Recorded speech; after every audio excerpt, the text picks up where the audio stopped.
Zelina, how are you? I'm great. How are you doing? I'm doing good. So to start, this is what a week to talk to you after because this weekend was very fun and a big time for wrestling. And so this time for the WWE is always exciting because it is, the Rumble to WrestleMania kind of lead up.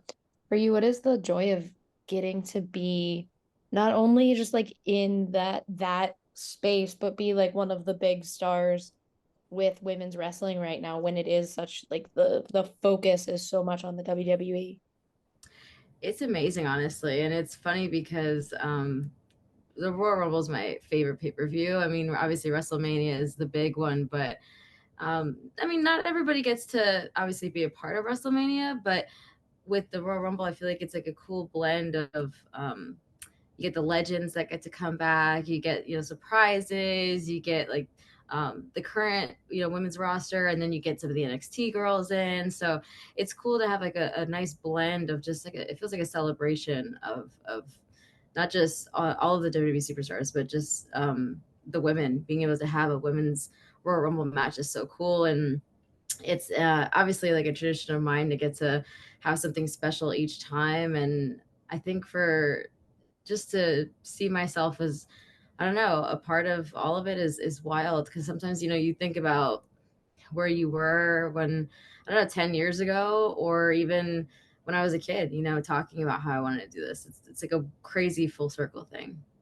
Yeah, and I saw that you posted about your dad's shoes, and I love that just because like I call it the Dead Dads Club, which is weird, but I'm like if you know, you know that thing. But it's Yeah. like that's always in my mind when I'm doing stuff is like, oh, my dad would have loved this, my dad would love this. So to see you like have your dad's shoes is so cool because it just is like, oh, like that's a relatable feeling. And Yeah. is that for you always important to like have those little things that make your outfits or your whatever you're doing on stage in the ring more personal to you? In a way, yeah. I think it's also the helps me remember why I'm doing it to begin with. And through I mean, my gosh, there are definitely, for as sometimes on the outside, it may seem like, oh, it's all amazing and glitz and glamour and wrestling and lights and da da da. But sometimes it's really, really hard. It can be hard on your body, on your mental, but it's one of those things that your passion pulls you through all that. And I think that it's besides wrestling. I mean, anything that requires a lot of your time and effort and your heart. And I mean, whether it's because you love being a doctor, you love being an actor, you love being whatever it is, it requires so much of you. And it just kind of reminds me why I started and reminds me why I need to keep going. So whether it's having his name on, the insides of my gear or my knee pads or whatever, like it's something to kind of say it's okay, like I know it's hard right now, but just keep going. So it's stuff like that that makes you remember why you started. Yeah. And I do think too, it just those are always, I think, the wrestlers that I relate to more, the ones who like their personal stories are part of it. Like was kind of faded out of wrestling and then I got real into like Cody Rhodes and like finished the story and all of that because I was Yeah. like, no, I fully am on board and I want this man to do this thing that his father never got to. Like I like every bit of like, well, I don't know if I'm into wrestling anymore faded away because I was like, nah, I'm so invested in this and then it just spawned into other stories. Is Yeah. that though for you like knowing that like there is I want to call them subsets, but there are like the wrestlers who like we barely know who they are as people because it's like this is the persona they're putting on. And then the Hmm. wrestlers who are like, here's my personal story. I'm being myself. I'm being as truthful to me as I can be. When you Hmm. are being so honest about like, yeah, I put my dad's name on this and this and this, is that more interesting for you from a wrestling standpoint to bring yourself into it versus getting to kind of put this persona out that is so different from who you are? So yes, it's also kind of scary, because when you get to, especially because I was an actor before going into Mhm. wrestling. So I mean, I did that throughout like high school and college and stuff. So it's easy to plug myself into a character and say, okay, this is how she feels, this is how she would act. But when you start peeling back the layers of who you are and letting people get to know that within that character, it's sometimes it's scary. You know, it's like, are you going to be attacked for this? Are you going to be, ridiculed for this? Are you going to be accepted for this? Or like, there's just so many factors to it. And then sometimes when you show a little too much of you, it's like it becomes too real, and you kind of just you're not sure where to go with that, how to feel. So I think it's cool to be able to add elements of the real you into it. But then I also think there's something really cool about just accepting how dope a character could be. Like for instance, Asuka. Asuka is such an amazing character, and you're like, I don't care what she does on the weekend. This is so dope. Like whoever this character is so crazy. Like the poison mist and everything about her so mysterious, and you like that about her. Versus someone like Cody or myself. And I think the biggest example of me like actually fighting it, and then just accepting it was Backlash. Like I fought that so hard. I did not want to get emotional or cry or anything. I was fighting it all the way through the curtain, and then once I finally like accepted it, that's when I feel like I actually probably gained the most like acceptance and popularity that I ever have, was when I finally just let people in, which I had a very difficult time doing for the longest time. And you mentioned acting, and I literally like was talking to my friends because none of my like friends that I see every day watch wrestling. So when I was trying to talk about the Rumble, I was like, I feel like no one cares, but I'm still talking about this. Um, but what I always find so fascinating is because like, there's always the conversation about wrestlers where they're like, well, they were surprisingly good actors. I'm like, most of them came to wrestling from acting backgrounds or have some kind of acting training already under Yeah. their belt. Does that for you always help you kind of navigate selling certain aspects of wrestling that you have to kind of that is just part of the field? Yes, and I think when I realized it most was when we did Fighting with My Family. Mm, When that happened, and I kind of got to just see how Dwayne went about things, and how he attacked his character, and how he brought forth all of his emotion, and when to do it, and how to make it relatable. And even just for me, he was like, okay, what do you think AJ was thinking in this moment? What do you think she was feeling in this moment, and how can you relate that to you to bring that forth and make it real out of you? And same thing with obviously with Santos and the LWO and that whole breakup.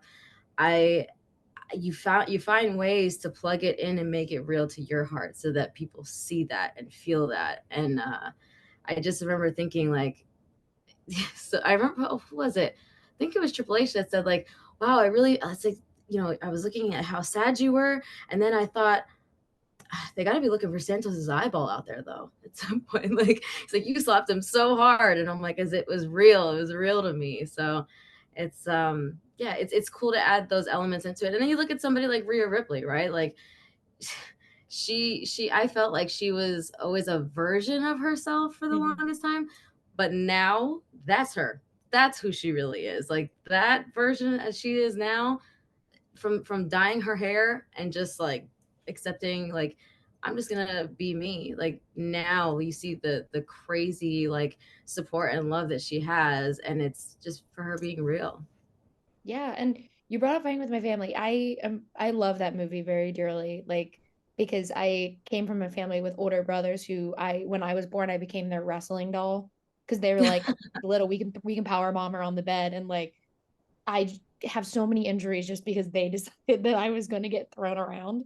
Yeah. But so watching that movie, which is was like, I love Florence Pugh, like there was just so many layers that I was like, oh, this is really cool for me. It was also very emotional because I was like, oh yeah, I love wrestling still. Like I understand everything about what's going on because like I grew up in a family that loved it.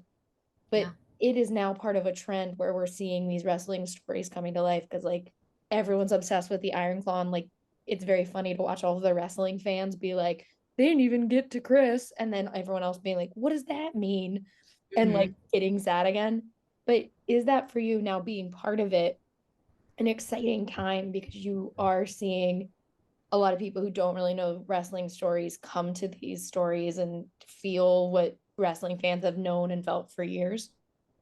Yeah, it's interesting because there are some wrestling fans who, when they saw Fight of the Family, they loved it, but then they're like, "Oh my god, like why didn't she wear Queen AJ's like outfit and blah blah blah?" And I'm like, okay, first of all, I do not plan the outfit. I don't control that part. Like I just wore what they told me to wear. But also, they wanted to just, they know that the wrestling fans knew that story, but they wanted to show the world like, hey, this is wrestling, and like, how do we, I don't want to say dumb it down for people to understand this is the bad guy and this is the good guy, but they wanted to just show more of a difference between AJ and Paige. And although that, I guess alternatively and outfit wise, it wasn't that much of a difference in reality, they wanted to make sure that they displayed it for people who don't watch wrestling, people who don't necessarily know how things work when it comes to storylines or wrestling in general.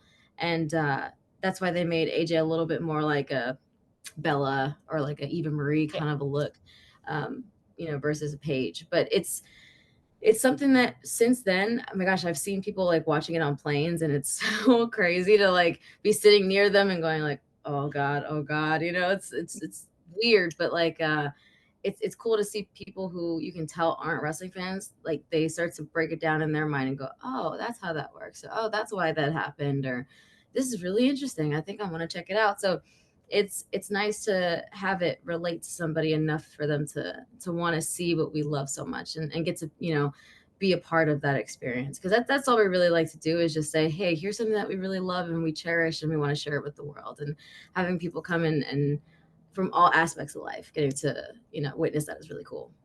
Yeah, and it made it so like what was so interesting to me recently was like seeing how many people were like, well, I want to go watch the Dark Side of the Ring episode about the Von Erichs, and like going back into Mhm. like, this lore that like whenever I'm home with my brother, he always has them on. Then I was like, this is crazy to watch kind of like people who never like so many people were like, is that what Ric Flair is like? And you could tell all of the rest of people were like, we got to explain Ric Right, Flair right. so you understand. But it was just so cool to kind of see it. Like wrestling has recently, especially, become way more accepted yet again. Mhm. And that which leads to my next question about like you're part of an era of wrestling where I think so many people are like, this is very cool, especially with women's wrestling, to see it not only praised, but like have really good storylines and have its time or when it's not just kind of dismissed to the men. How for you has it been kind of just being in that, I don't want to call it a golden age, but being in that era where it's like so many people are very excited about women's wrestling, which I never saw growing up. So it's cool to see now so many women being celebrated for their skill. Yeah, I mean, to be honest though, for as much as that is absolutely true for now, I think some people, because there was so much of the other stuff, that they forget about, the Melinas of the world and the Mickey James of the world and the Trish and Lita and Victoria, Jacqueline, Jazz, getting to see those women also mixed in. It's hard where people kind of put their focus as far as like, I don't know, when you look back on a bad relationship, you think of the bad times, you don't necessarily think of the good times. And I think sometimes it pertains to wrestling where it's like, oh yeah, this one match at WrestleMania was really great between Trish and Lita, but this is what Braun Panties match is crazy. Like, so I think people tend to go there when we did have a lot of amazing athletes back then too. And I think they were sprinkled in at a time where the focus was somewhere else, but now it's flipped to where the focus is like these badass women doing what we do, and it's really cool. But at the same time, you get to have the, the Chelsea Greens of the world, and Yeah. Maxine's, and like Maxine reminds me a lot of Stacy Keebler, which is like a nice like switch, you know what I mean? So you kind of have both, and it's cool because now it's including everybody, and it's, some people miss the Divas era, some people miss the, the those kind of matches and like the comedy aspect of it. But then other people really want to see like, what's gonna happen? Is Rhea gonna like absolutely demolish Zelina again, or like what's gonna happen? Is she gonna, what's, oh my god, I can't believe she did that. So I feel like it's hitting everyone's palate very nicely nowadays. And it's funny because when I first started, this was forever ago, I was 17. I'm 33 now. So it's When I first started though, it was like, whoa, when I could do a moonsault, it was like, what, like that was like my finish back in the day. It was like the moonsault and the code red. And back then I was like, oh my God, moonsault. It's like, that's so crazy. The only person who does that is Lita. It's like, wow, I can't believe that.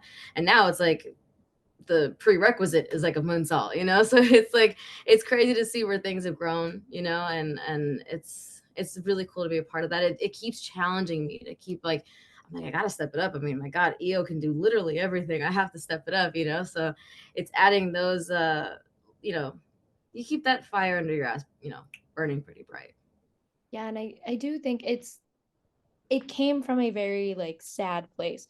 But what I did like about the press conference from Rumble was like when Cody was asked about everything that was going on with Vince McMahon, he said like you all learned at the same time the world did, but that you guys are like it's the family dynamic of the WWE team as it is now is much better like to overcome these like darker moments that happen in wrestling. And I do think it was very interesting not only to watch as like a female fan to see only the men be held accountable for once and not be asking women these questions or making women ask them, but it was Mm-hmm. also really nice to hear that because I think so often we see the rivalries happening and we don't ever really get to see kind of like, yes, this is still a team though. Like everyone knows each other and we all are actually like friends. Has that been easier to kind of like be in this wrestling world knowing that like, yes, we all are watching the rivalries unfold, but we also know that like these people know and love each other behind the scenes as well. Yeah, it's funny enough, to that, I guess, to add to that, uh for as much as we go out there and give it our all every single, I don't want to say even week, it's not even just a weekly thing, sometimes it's a daily thing. Mm-hmm. um, we see them more than we see our own families, and they become our families. And when it's Christmas time, like we're texting them, like we're making sure they're good. And I mean, my God, it's, for as much as Rhea can be an absolute turd, uh, what people don't know is, we actually have well, it was the night before Backlash, and obviously I got the matching tattoos with Ray. Mm-hmm. But if you look very closely, I have a matching tattoo with Rhea as well. I So love this little cookie frog is on me, and it's on Rhea, and it's on Raquel. I got the one with the crown on top for the Queen of the Ring. Raquel, oh wait, there we go. Move my watch there. Raquel I got the one, I believe, with the chains, and then Rhea got the one with the spikes. So yeah, at the end of the day, like we all just want what everybody else wants, and just to all do this together safely and happily. Be there for each other. Yeah, I love it so much. And it's to slightly switch gears a little bit. I've been looking at everything that's in the background behind you right now. And it, to see, like, one of my favorite things about wrestlers is when you learn one is a nerd, because I'm like, yeah, let's go. We're the same person. This is Yeah. cool. I just can't fling myself off of the top rope, but I could talk nerdy things. That what I've found is like a lot of wrestlers do have that nerdy quality about them because they have to know not only the history of wrestling, but like they just it becomes like this like mindset of like, well, I have to know everything. Does your nerdiness help you when it comes to wrestling and like dealing with others and knowing the strategies and things like that, but also still just having that nerdy quality about you? Yeah, I think, I try to tie like what made me like pop so hard for Naruto when he finally hit Sage Mode, or like what, like, what I mean, like those moments, or like when you finally saw like Gohan get to like, there's just so many times where you're like, that moment, if you can just hone in on that moment where it really got you, dissect it and now apply it if you can in a different scale, obviously, but to wrestling, and how can we get them to feel what you felt in that moment. So it's stuff like that. It's like a weird scientific breakdown, I guess, but it's, I don't know, I think what's interesting is if people would to see this room around me back in 2017, managing Andrade, they'd be like, who the hell is that person? Like, how those are two polar opposite people. But that's what I mean by being the actor. And that's where I had to plug, that's what they wanted. And that's what I needed to pull out of me for, God, what, 4 years or something like that. Mhm. But when I came home, to our then enemy at the time, Alistair, I mean, this is what we were. So it's, I feel like it's cool to have, you know, different sides to you, but then to, like you said, as long as you get to get the chance in a storyline to display who you actually are, and like, you know, letting people in slowly, I was like, okay, I'm gonna try this and see how this goes. And then when I start to see like there's a lot more people like that, and obviously because my closest friends there were the nerdy ones too, like the Xavier Woods, the Kobe Kingston, you know, Biggie, like those are all like my nerdy buddies, you know. So it made sense when you guys saw us like backstage and stuff. So it's nice to be able to share it with like my friends back there, but it's also nice to share with the fans that can also relate and go, oh my god, I can't believe she has a Rengoku tattoo, and like, you know, what's that about? And like, you know, or like this big Kurama in the back, everybody always talks about that one. So it's cool. And then even getting to be a part of Street Fighter, you know, Street Fighter 6, and that was even mind blowing for me to like cosplay Vega in the Royal Rumble years and years ago, to then be a commentator and then get to cosplay as Jury for the Rumble. Like that Mhm. was just like, so it's nice that every road has brought me back to being like the 8-year-old in me, and get to say like, hey, you remember when you didn't think that that was possible and they used to like make fun of you in school and stuff? Well, guess what? You know. Like now I'm using it to my advantage and making all of the fans because of it. I do Yeah, and like just shoving it down their throats because I secretly get a joy out of that. I'm a Scorpio, so I respect it. Um, Hmm. so I fully respect that. I Yeah. do the way you keep talking about acting is fascinating to me because I did Meisner training when I was in college, and it does sound like a very Meisner approach to wrestling where you are putting yourself within the character. And is that something though that you do apply? Like we talked about acting a lot, but is that something that you still apply to this day of like having those acting techniques when you are like selling something, even though it is more personal now? Yes. You know, as I was mentioning before, the LWO breakup, like that was, well, not even LWO breakup, just one of them decided to be a psychopath and like do what he did. But so he once Santos kind of like broke away from us, and when I knew, okay, this is what's happening, this is how Zelina would feel in this moment. Mhm. How can I relate this to me? Which is then going to make it easy to have the fans digest that and feel that. So I have to kind of dissect everything and see how this is going to play out on TV, but how is it also going to be? Yeah, I mean, my God, my family has watched tons of novelas. My family's, my, you know, my mom loved General Hospital growing up for like ever. So I'm like, okay, I know how all of these things kind of affect a person, and how can we, you know, really pull them in to feel that for us too. So yeah, it's just it's blending who you are, who you want to be, and who you want them to see, and just Mhm. kind of that rhymed.